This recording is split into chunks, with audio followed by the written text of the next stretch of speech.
In many ways, understanding Gadamer's approach to truth makes him sound a bit more like someone like Gilles Deleuze, a philosopher who's trying to affirm the creative, generative, ever possible and new feature of meaning and of life itself. This was an important point when Gadamer went into dialogue with Jacques Derrida.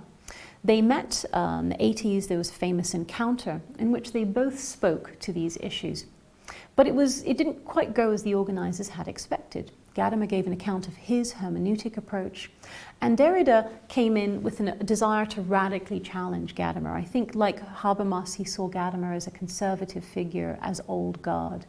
And it's also possible that Derrida didn't feel quite at home in the German-speaking world. He wasn't a good speaker of the language, and perhaps was not as familiar with the wide range of German historical backgrounds that Gadamer refers to in Truth and Method. Derrida sought to challenge the idea that truth can always be an agreement, can always be something that creates a new understanding. In fact, he says perhaps it never can. Perhaps truth is always deferred infinitely. There is never true agreement. And perhaps often when people claim agreement, what it actually is one party trying to impose their understanding onto the other. So issues of infinite difference, deconstruction, and also infinite issues of power relations come into play in Derrida's approach. Gadamer expresses in his response a fascinating approach to the question. He was, I think, disappointed. He had seen he and Derrida saying essentially the same thing, but emphasizing perhaps different sides of the nature of truth. What we do see is Gadamer saying to Derrida that he had mistaken the very nature of meaning itself.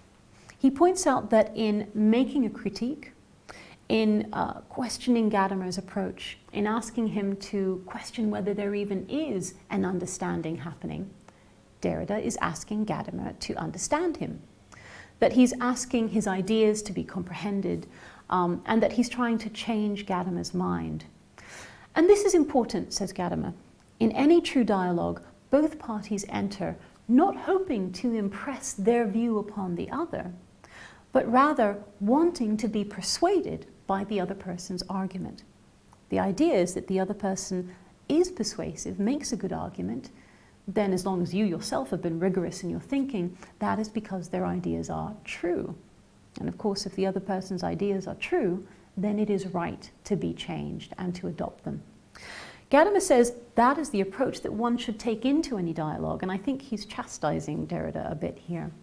But he also is using this as a way of trying to remind Derrida and the listeners around them that the goal of communication is to be willing to be changed, to be willing to transform your own views into something else. This is a wonderful example